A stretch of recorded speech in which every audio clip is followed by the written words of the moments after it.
with wake.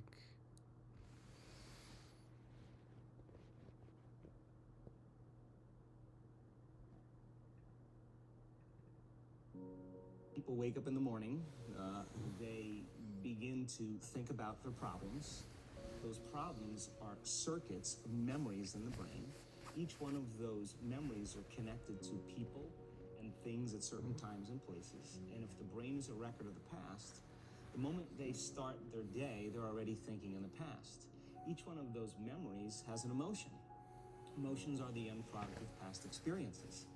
So the moment they recall those memories of their problems, they all of a sudden feel unhappy, they feel sad, they feel pain. Now, how you think and how you feel creates your state of being. So the person's entire state of being when they start their day is in the past.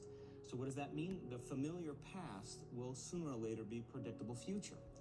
So if you believe that your thoughts have something to do with your destiny, and you can't think greater than how you feel, or feelings have become the means of thinking, by very definition of emotions, you're thinking in the past. And for the most part, you're going to keep creating the same life. So then people grab their cell phone, they check their WhatsApp, they check their text, they check their emails, they check Facebook, they take a picture of their feet, they post it on Facebook, they tweet something, they do Instagram, they check the news, and now they feel really connected to everything that's known in their life. And then they go through a series of routine behaviors. They get out of bed on the same side, they go to the toilet, they get a cup of coffee, they take a shower, they get dressed, they drive to work the same way, they do the same things, they see the same people, they push the same emotional buttons, and that becomes the routine, and it becomes like a program. So now they've lost their free will to a program, and there's no unseen hand doing it to them. So when it comes time to change, the redundancy of that cycle becomes a subconscious program. So now 95% of who we are by the time we're 35 years old is a memorized set of behaviors, emotional reactions, unconscious habits, hardwired attitudes, beliefs, and perceptions that function like a computer program. So then a person can say with their 5% of their conscious mind, I want to be healthy, I want to be happy, I want to be free. But the body's on a whole different program. So then how do you begin to make those changes? Well, you have to get beyond the analytical mind, because what separates the conscious mind from the subconscious mind is the analytical mind.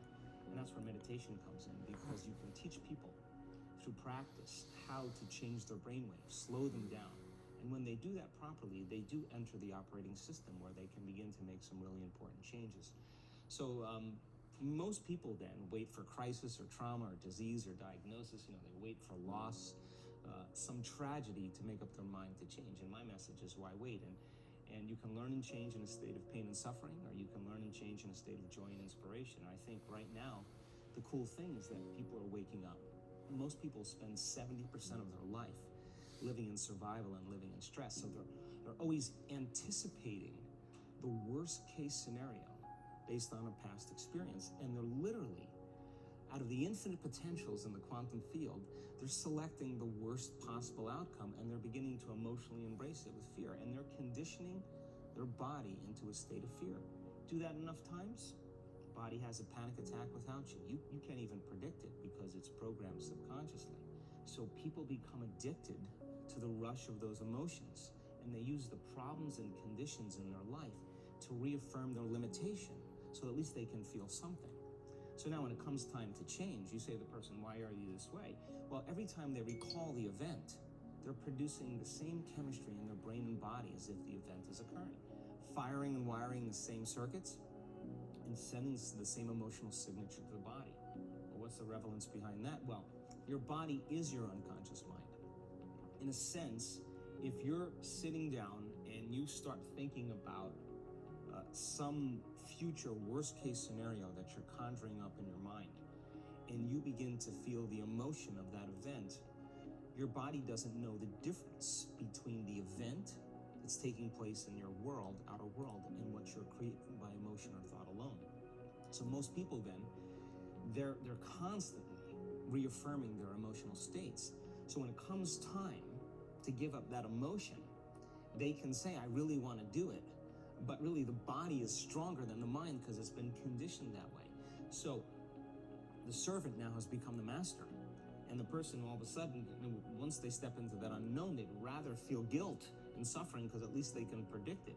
Being in the unknown is a scary place for most people because the unknown is uncertain. And people say to me, well, I can't predict my future. I'm in the unknown, and I always say the best way to predict your future is to create it. Not from the known, but from the unknown. What thoughts do you want to fire and wire in your brain? What behaviors do you want to demonstrate in one day? The act of rehearsing them mentally, closing your eyes, and rehearsing the action. Rehearsing the reaction of what you want? Or the action of what you want. By closing your eyes and mentally rehearsing some action. If you're truly present, the brain does not know the difference between what you're imaging and what you're experiencing in 3D world. So then you begin to install the neurological hardware in your brain to look like the event has already occurred. Now, your brain is no longer a record of the past. Now it's a map to the future.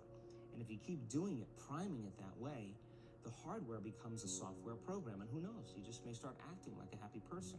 And then I think the hardest part is to teach our body emotionally what the future will feel like ahead of the actual experience. So what does that mean? You can't wait for your success to feel empowered. You can't wait for your wealth to feel abundant.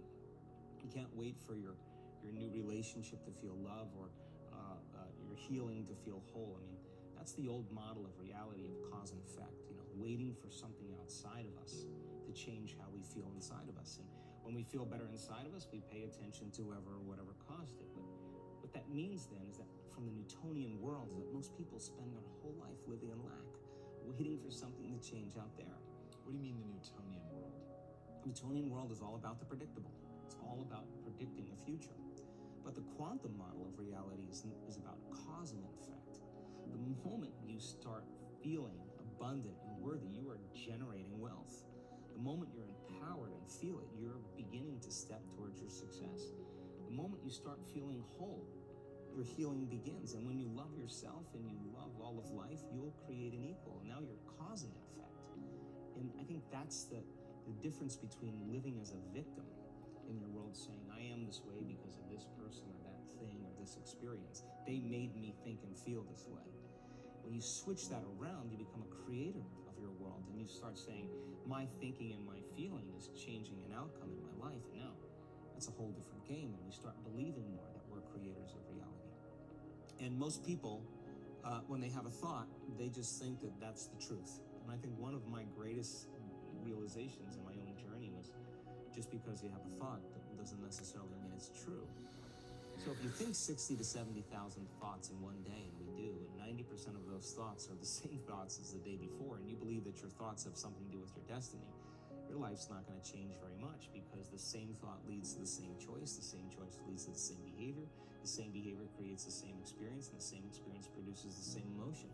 And so then the act of becoming conscious of this process to begin to become more aware of how you think, how you act, and how you feel.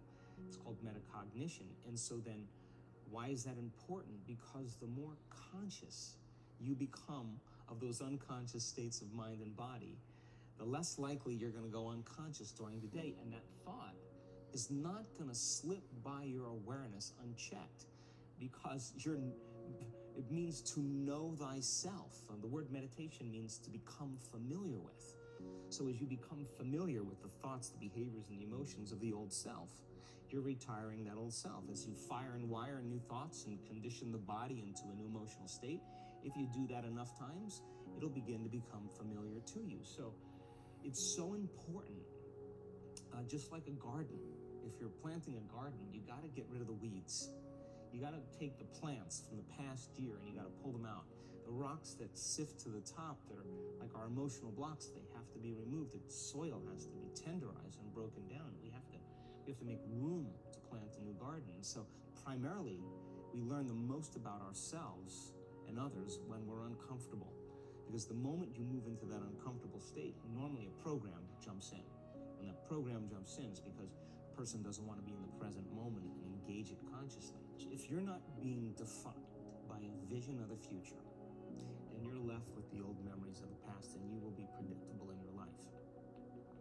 And if you wake up in the morning and you're not being defined by a vision of the future, as you you see the same people and you go to the same places and you do the exact same thing at the exact same time, it's no longer that your personality is creating your personal reality. Now your personal reality is affecting or creating your personality. Your environment is really controlling how you think and feel unconsciously, because every person, everything, every place, every experience has a neurological network in your brain. Every experience that you have with every person produces an emotion. So some people will use their boss to reaffirm their addiction to judgment. They'll use their enemy to reaffirm their addiction to hatred. They'll use their friends to reaffirm their addiction to suffering. So now they need the outer world to feel something. So to change then is to be greater than your environment, to be greater than the conditions in your world. And the environment is that seductive.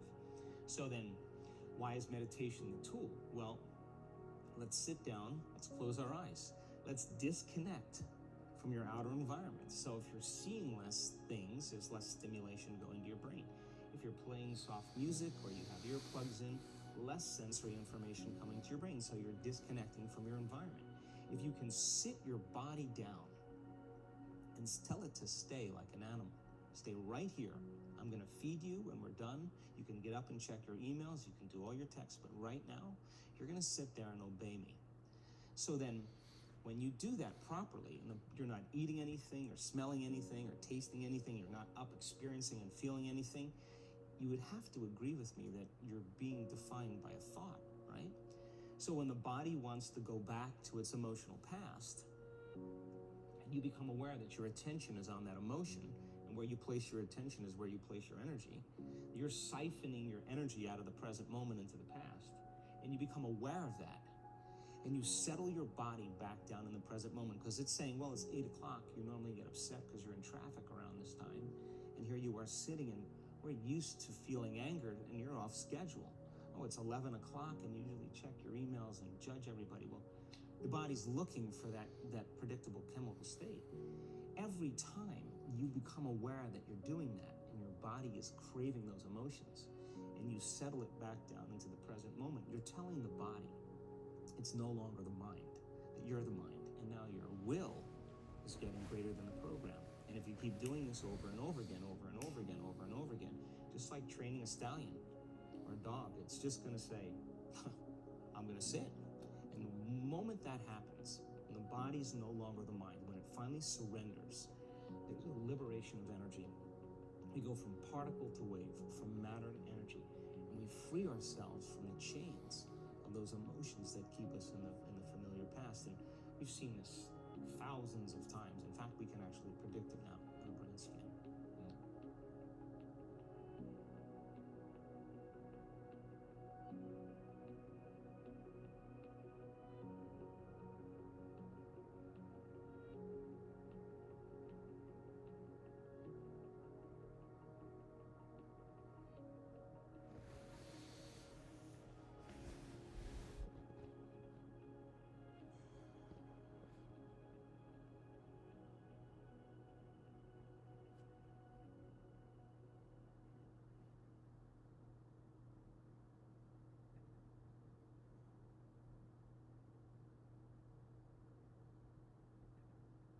Then I heard Brett's voice.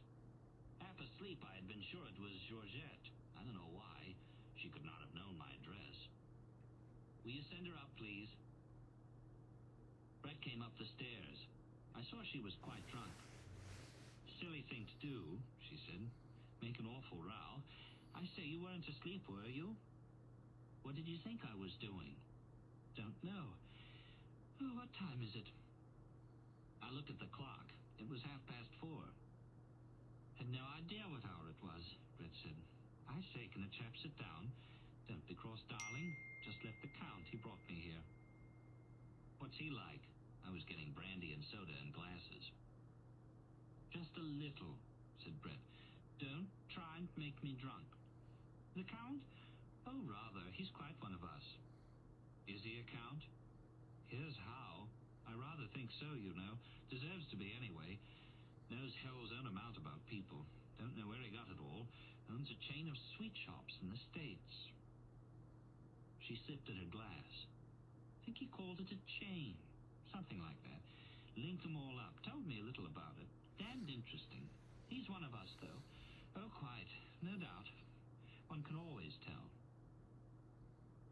a drink. How do I buck on about all this? You don't mind, do you? He's putting up for Zizi, you know. Is Zizi really a duke, too? I shouldn't wonder. Greek, you know. Rotten painter. I rather like the Count. Where did you go with him? Oh, everywhere. He just brought me here now. Offered me $10,000 to go to Biarritz with him. How much is that in pounds? Around 2,000. Lot of money. I told him I couldn't do it. He was awfully nice about it. Told him I knew too many people in Biarritz. Brett laughed. I say, you are slow on the uptake, she said. I'd only sipped my brandy and soda. I took a long drink. That's better. Very funny, Brett said. Then he wanted me to go to Cannes with him. Told him I knew too many people in Cannes. Monte Carlo. Told him I knew too many people in Monte Carlo. Told him I knew too many people everywhere. Quite true, too. So I asked him to bring me here. She looked at me, her hand on the table, her glass raised. Don't look like that, she said. Told him I was in love with you. True, too. Don't look like that. He was damn nice about it. Wants to drive us out to dinner tomorrow night. Like to go? Why not? I'd better go now. Why? Just wanted to see you. Damn silly idea. Want to get dressed and come down? He's got the car just up the street. The Count? Himself. And a chauffeur in livery. Going to drive me around and have breakfast in the Bois. Hampers. Got it all at Zelli's. Dozen bottles of Mums. Tempt you? I have to work in the morning, I said. I'm too far behind you now to catch up and be any fun. Don't be an ass. Can't do it. Right. Send him a tender message. Anything. Absolutely. Good night, darling. Don't be sentimental. You make me ill. We kissed good night and Brett shivered. I'd better go, she said. Good night, darling. You don't have to go. Yes. We kissed again on the stairs, and as I called for the cordon, the concierge muttered something behind her door. I went back upstairs and from the open window watched Brett walking up the street to the big limousine drawn up to the curb under the arc light. She got in and it started off. I turned around. On the table was an empty glass and a glass half full of brandy and soda. I took them both out to the kitchen and poured the half-full glass down the sink. I turned off the gas in the dining room, kicked off my slippers, sitting on the bed, and got into bed. This was Brett that I had felt like crying about. Then I thought of her walking up the street and stepping into the car as I had last seen her. And of course, in a little while, I felt like hell again. It's awfully easy to be hard-boiled about everything in the daytime, but at night it is another thing. Chapter 5.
This feels strange and untrue, and I won't waste a minute without you.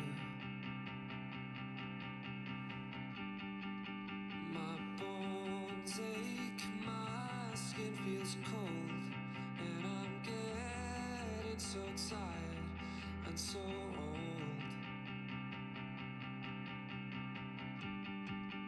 The anger swells in my guts, and I won't feel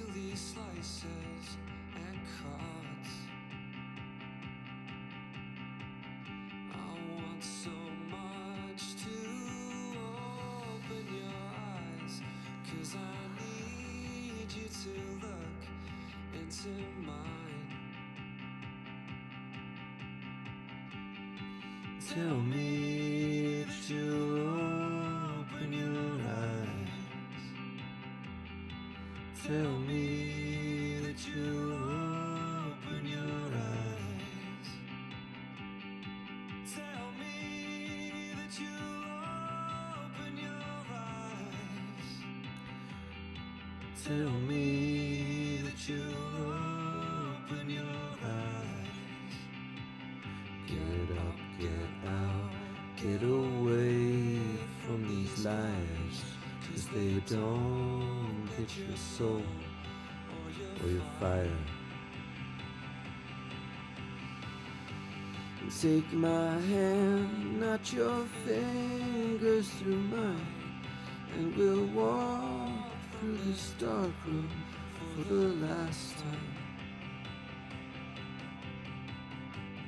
Every minute from this minute now, we can do what we like anywhere. I want so much to open your eyes, 'cause I need you to look into mine.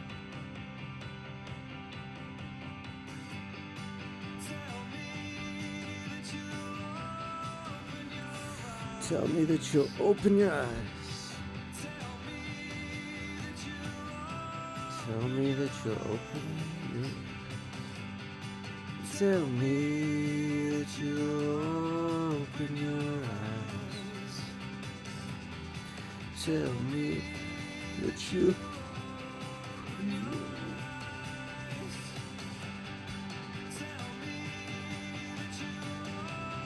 Open your eyes.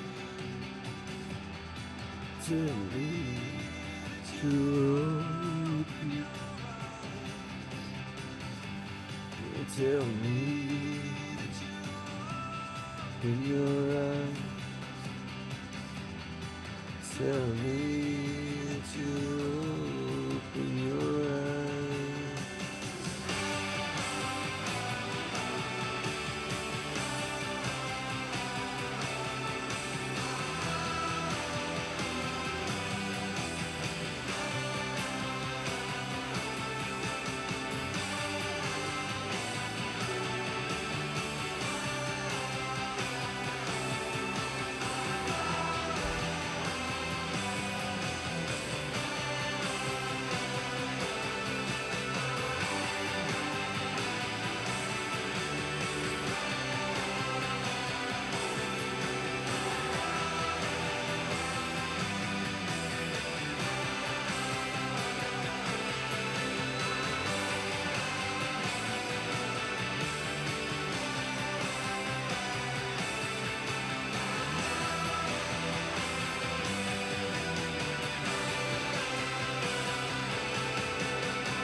Feels strange and untrue, and I won't waste a minute without you.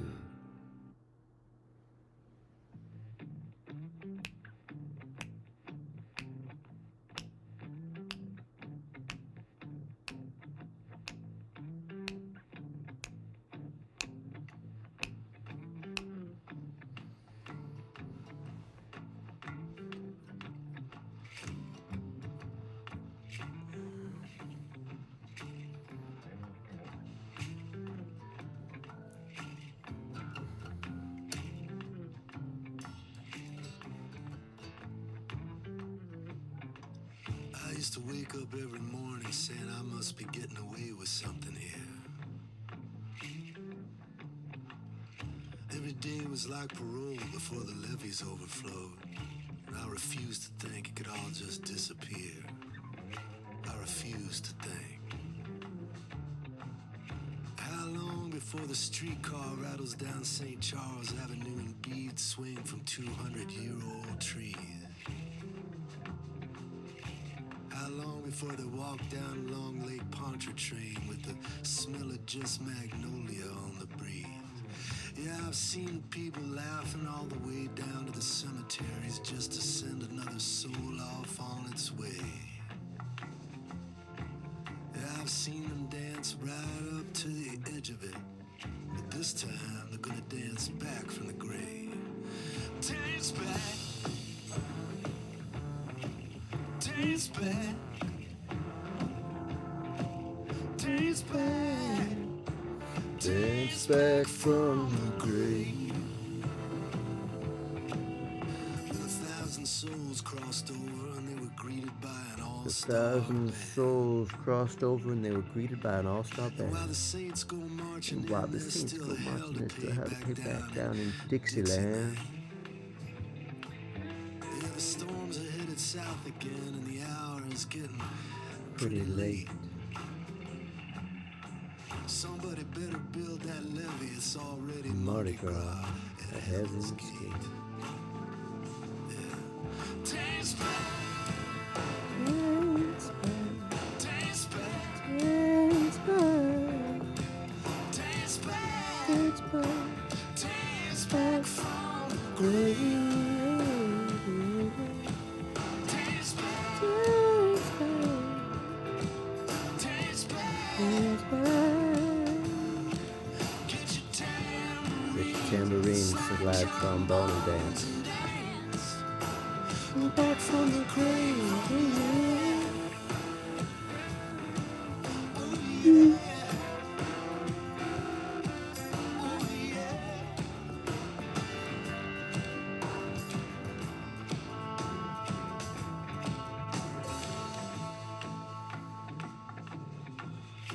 So don't shed a tear for them tonight as they circle and swoop and promenade.